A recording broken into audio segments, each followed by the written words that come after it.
Oi, pessoal. Outro dia eu me deparei com uma notícia que vocês devem ter visto também, a respeito do QI das novas gerações, onde foi aplicado um teste e descobriu-se que, pela primeira vez, as gerações dos filhos está sendo portadora de um QI menor do que a geração dos pais, ou a geração dos avós. Mas como isso pode acontecer em plena era da informação? É indubitável que os nossos filhos, os nossos jovens de hoje, eles possuem muito mais informação do que nós. Como isso então pode acontecer? Outro dia eu me deparei com um desses testes que acabam aparecendo aí nas nossas linhas, né, nos nossos históricos, onde estava escrito o seguinte: Rose come maçã, Carolina come banana. Qual a cor do vestido de Júlia? Letra A, verde. Letra B, amarelo. Letra C, rosa. Letra D, vermelho. Eu confesso que inicialmente, logo que eu vi isso, eu fiquei completamente confuso. Falei, meu Deus, mas qual que é a lógica que existe por trás de tudo isso? E aí depois, então, conforme a gente vai quebrando a cabeça, a gente percebe que basta fazer a somatória das letras de cada palavra, né, e associá-las, e assim nós teremos a resposta. Ou seja, é algo que parece que a gente está sendo exigido em termos de inteligência ou em termos de intuição e etc., quando na verdade não é. Basta a gente conhecer essa chave e a gente então vai acabar resolvendo todos os problemas desse tipo e muitas vezes parecendo para os outros que nós somos bastante inteligentes, que nós temos uma capacidade intelectual bastante avançada, que nós somos intuitivos, etc., coisa que não corresponde à verdade. Então fica aí a pergunta: a capacidade de resolver tudo isso significa que essas pessoas elas são inteligentes? Ou que o simples fato da gente ter uma chave para resolver essas questões, a gente acabe se transformando numa pessoa especial de alguma maneira? Quando a gente começa a estudar o ocultismo, a gente vai acabar então recebendo chaves parecidas e nós vamos acabar usando-as do mesmo modo. E vamos começar a aplicar isso em todos os setores da nossa vida. Vamos começar a encontrar uma relação entre tudo. Afinal, não é difícil a gente encontrar um ponto em comum entre todas as coisas e vamos acreditar que aquilo é um sinal, que aquilo é uma verdade, que aquilo está apontando um caminho, que aquilo é um oráculo ou coisas desse tipo. E aparentemente, então, vamos começar a ver uma lógica em tudo e vamos nos deixar orientar por essa lógica que nós vemos manifestada à nossa volta. E aí, então, nós vamos acabar fazendo isso com os arcanos, vamos acabar fazendo isso com os planetas, vamos acabar fazendo isso com símbolos ocultos, vamos fazer isso com os números. A partir do momento que a gente encontra uma lógica que une uma coisa a outra, a gente passa então, volta a dizer, a aplicá-la dentro da nossa vida prática. Vamos então constituir uma crença e a partir disso nós vamos segui-la mecanicamente.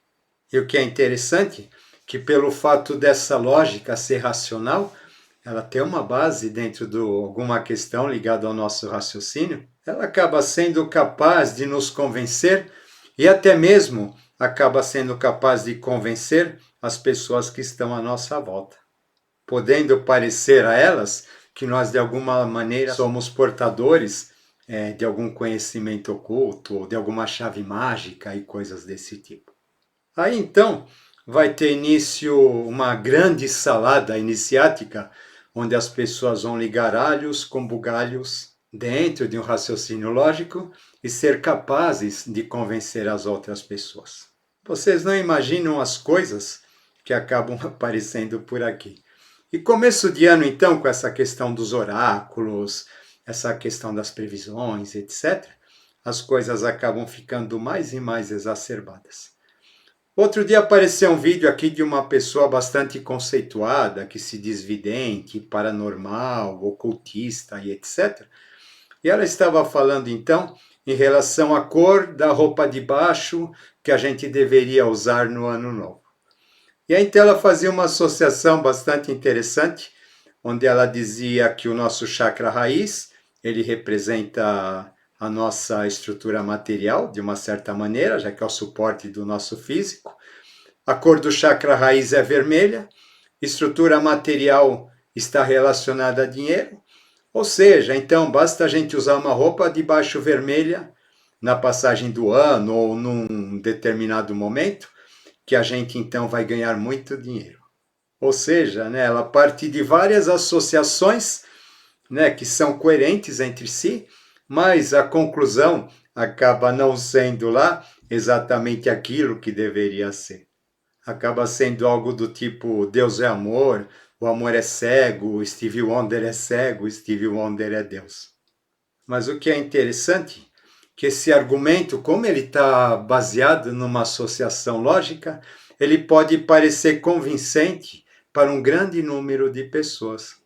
E essas pessoas então passam a acreditar nisso, e ao acreditarem nisso, uma vez tendo dinheiro para resolver todos os seus problemas, elas estarão libertas de uma série de privações. Esse exemplo é um exemplo simples, mas eu acredito que ele acaba valendo para tudo, acaba valendo para todo tipo de conhecimento que a gente acaba adquirindo quando a gente vai participar de um grupo de estudo, de uma escola iniciática ou coisas desse tipo.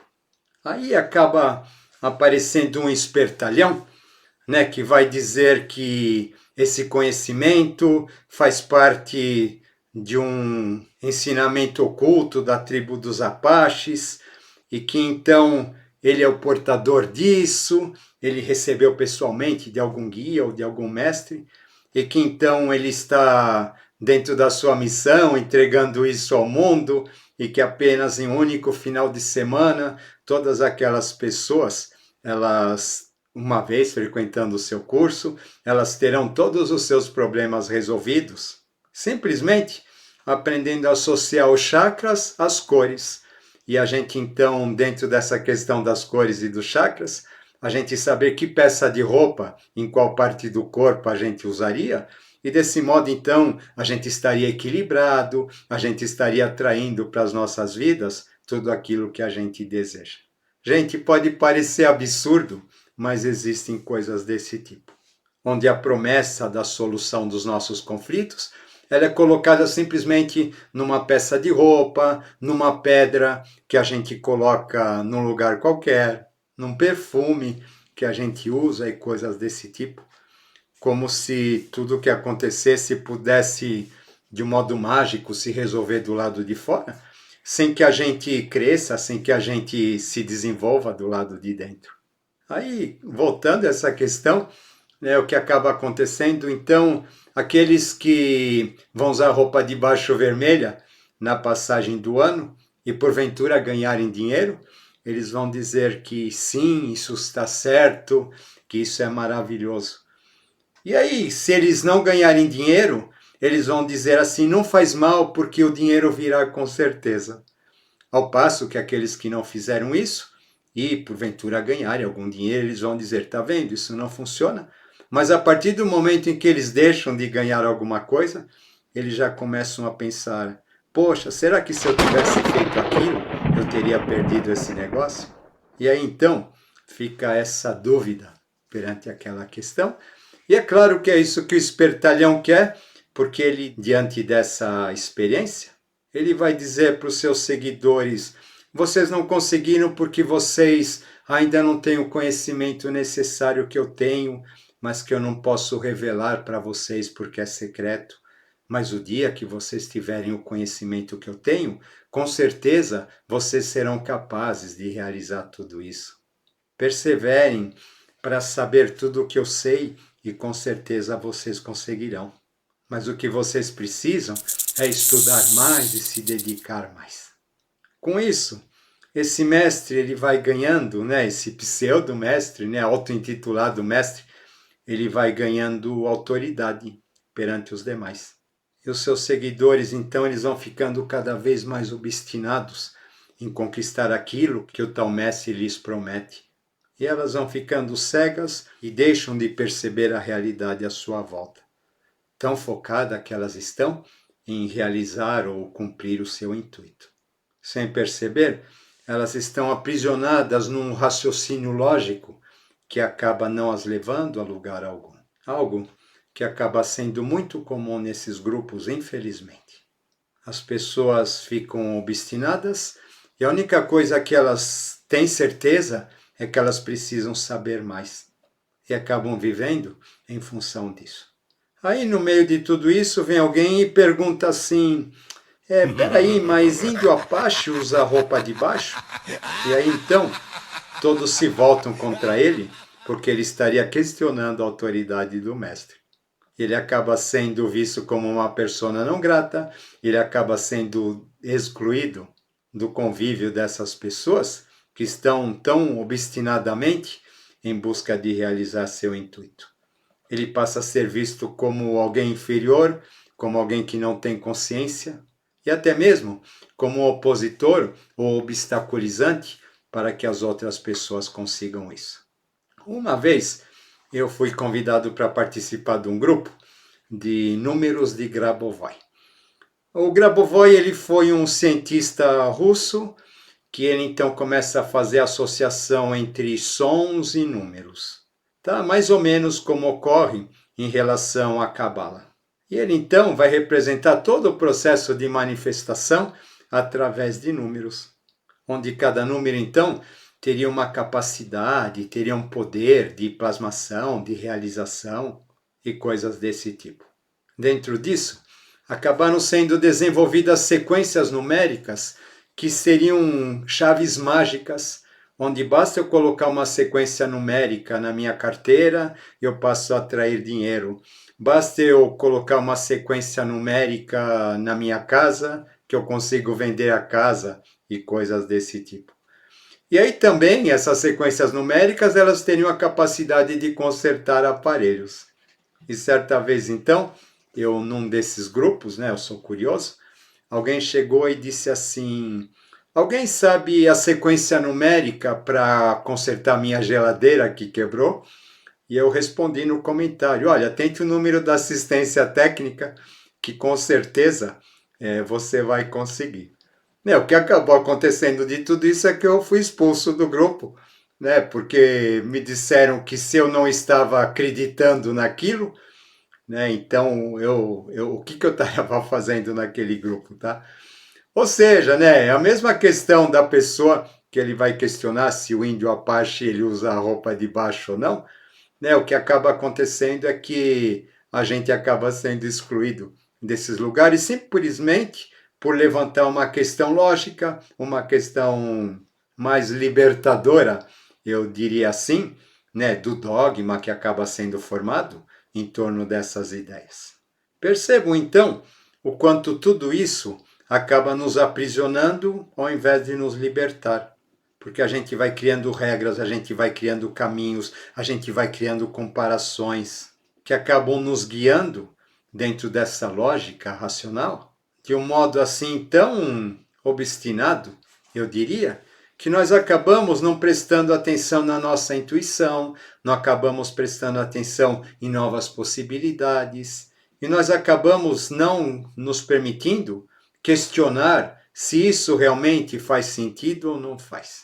E aí então a gente percebe que essa racionalidade sem inteligência nenhuma, ela acaba se convertendo em fanatismo, que por sua vez acaba sendo um retrato dos tempos que nós estamos vivendo, onde as pessoas, através de parâmetros e de associações, que elas levam para a política, que elas levam para as religiões, que elas levam para suas profissões e etc., acabam de uma certa maneira se mostrando cegas diante de uma coerência que as tire daquele ponto. E o que é interessante, né, que cada uma dessas pessoas acaba tendo assim muitos, inúmeros argumentos para se justificar, sempre dentro de uma lógica racional, lógica essa bastante convincente, mas a gente percebe que o que está faltando, na verdade, é alguma coisa que dê mais coerência para isso, é alguma coisa que acabe dando um maior discernimento a respeito dessas questões, já que as pessoas elas estão impedidas a se abrirem para outros modos de visão. Ou seja, estão bastante imbuídas de uma lógica racional, porém, no meu entender, está faltando a inteligência para analisar toda essa lógica, que vem a ser aquilo que realmente vem nos libertar. E assim, nós chegamos aonde chegamos. Quando a gente estuda, então, vai lá ver as etapas evolutivas, etc., e nós então nos deparamos que o momento atual é um momento focado na mente concreta, e a gente acaba vendo então o desenvolvimento da mente concreta como sendo o auge da evolução, a gente precisa entender que isso significa o desenvolvimento da inteligência e não o acúmulo de informações. Caso contrário, conforme a gente vai percebendo, estamos percebendo, esse acúmulo de informações focadas dentro de um parâmetro, dentro de uma lógica, acaba sendo algo que mais nos aprisiona em termos de sociedade, em termos individuais, do que propriamente nos liberta. E aí então nós acabamos chegando numa conclusão de que a racionalidade, a lógica racional, desprovida de inteligência, acaba nos aprisionando. E aí então, tudo aquilo que a gente buscava para nos libertar de uma certa maneira, acaba, de um certo modo, tendo efeito contrário. Mas a gente nunca tem tempo para perceber isso, porque a gente precisa estudar mais, a gente precisa saber mais. É interessante a gente ver isso, Eu conheço pessoas inteligentíssimas que não têm formação intelectual nenhuma, que não têm eruditismo, não têm acesso a um conhecimento mais acadêmico, mas na verdade isso não lhes tira a inteligência. E aí então acaba ficando essa pergunta, se racionalidade realmente ela significa que uma vez adquirida a gente possa atingir um estágio avançado de evolução, ou se esta seria apenas uma ferramenta para a gente usar, ela seria apenas um obstáculo para ser superado. Hipótese essa que, no meu entender, acaba sendo a mais viável, porque a gente percebe que quanto mais tecnológica, mais racional, mais científica vai se transformando a nossa sociedade, contrariamente a isso, o QI das gerações ele acaba diminuindo. A inteligência ela não está sendo exercitada em detrimento da lógica. Será que isso realmente é evolução? Existe uma passagem que eu presenciei que é bastante interessante a respeito de uma mestra maravilhosa que eu tive, onde num determinado momento fez-se uma reunião onde iria se discutir a questão do magnetismo dos objetos ritualísticos, os trajes ritualísticos e outros objetos que na verdade de tempos em tempos eles precisam ser limpos, mas o que aconteceria quando se efetuasse a limpeza desses objetos? Os produtos químicos iriam interferir no magnetismo destes? O fato da gente jogar nossa roupa na máquina com sabão em pó acabaria por interferir na vibração dela? E demais objetos também, que se fossem metálicos, no momento em que a gente usasse algum polidor químico para que eles ficassem mais limpos, se a gente não estaria interferindo na pureza da sua vibração, alguma coisa desse tipo. E assim passaram-se quase 2 horas com as pessoas discutindo essa questão. Ali a gente tinha engenheiro, ali a gente tinha químico, ali a gente tinha místicos, a gente tinha pessoas de todos os tipos. E depois de esse tempo todo, levantando todos esses tipos de argumentos, eles acabaram não chegando a questão alguma. E aí então perguntaram para nossa mestra o que ela achava. E ela respondeu o seguinte: meus filhos, divindade também toma banho. Ou seja, com uma frase extremamente simples e óbvia, ela acabou com quase 2 horas de palavrório, lógica racional e coisas desse tipo. Eu, dentro dessa questão toda, eu acredito que acaba sendo algo bastante ilustrativo disso que nós estamos falando. esse palavrório todo, com essas regras científicas, essas regras magnéticas, essas fórmulas, essas análises, etc., não passam da nossa racionalidade, não passam da nossa lógica racional. E a questão divindade também toma banho, acaba sendo a inteligência óbvia, simples e clara, que acaba tirando a nossa mente dessa confusão mental que ela mesma acaba criando para si nesses momentos. Uma outra coisa que essa mestra dizia, e que eu achava bastante bonito, quando a gente perguntava a ela a respeito do Avatar, ela dizia assim: Aquários é liberdade, e o Avatar é liberdade, porque ele diz: venho para vos libertar. Então tudo aquilo que nos aprisiona, ao invés de nos libertar, na verdade não é esse Avatar, não é esse novo tempo, não é essa nova era. Prestem muita atenção nisso. E para terminar então, eu gostaria de citar uma frase, um pensamento do Jiddu Krishnamurti, que no meu entender acaba sendo um dos grandes pensadores, um dos grandes sábios que acabaram pisando o nosso planeta no século passado, quando ele nos diz o seguinte: a inteligência exige dúvida, questionamento, não se impressionar com o entusiasmo dos outros. A inteligência exige que haja uma observação impessoal. Fica aqui então mais um tema para a gente pensar. Espero que tenham gostado. Vamos que vamos. Mente livre, coração leve e até a próxima.